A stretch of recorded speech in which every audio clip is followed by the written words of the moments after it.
Bienvenue, bon réveil. Si vous nous rejoignez, vous êtes sur I24. On poursuit avec Hillary Clinton. On l'a dit, froide, ambitieuse, parfois cassante. Lancée dans la course à la Maison-Blanche, elle s'acharne à corriger son image au prix, vous allez le voir, d'un marketing réglé au millimètre. Et ça semble bien marcher. Elle remonte la pente dans tous les sondages. Explication, David Klezewski. Hillary Clinton va-t-elle fermer Wall Street ?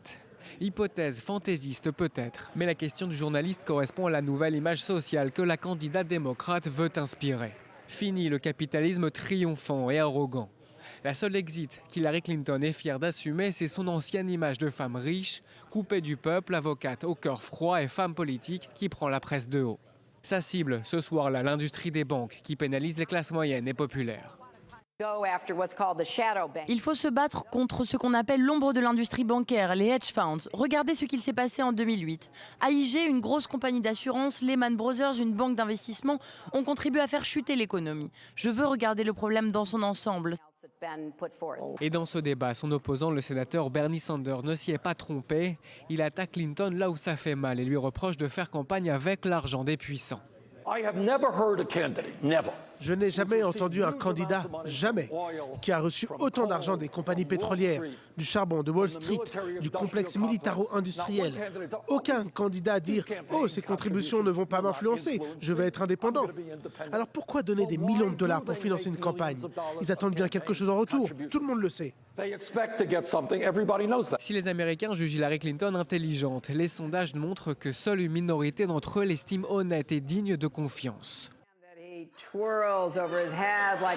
La prétendante à la Maison-Blanche a donc pris le taureau par les cornes et multiplie les apparitions dans les shows télévisés. Ici à gauche, Ilana Glazer, à droite, Abby Jacobson, deux protagonistes stars de la série américaine Broad City. La démocrate est allée faire un tour sur le tournage de la 3e saison.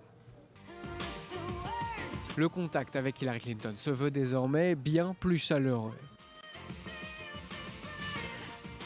Pour se mettre dans la peau d'une femme souriante et proche des gens, elle s'est aussi assurée les services d'une experte en communication, Christina Shake, la même qui avait conseillé avec succès la première dame Michelle Obama. Dans cet autre talk show, elle répond aux questions d'un comédien qui incarne Donald Trump, candidat républicain.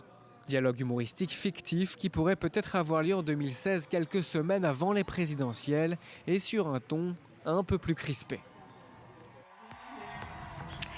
David Benaï, notre correspondant aux États-Unis. Est-ce qu'Hillary Clinton est en train de réussir ce pari? Son image, la perception de sa personne est réellement en train de changer? Chez Hillary Clinton, tout est calculé, parfois trop, au point d'exaspérer souvent les journalistes qui lui reprochent de manquer d'authenticité. Et ça se ressent forcément auprès des électeurs. Elle a regagné du terrain dans son propre parti, mais sa cote de confiance est toujours en chute libre depuis l'annonce de sa candidature. Pour y remédier, elle a fait donc le tour de tous les talk shows et late shows en octobre et novembre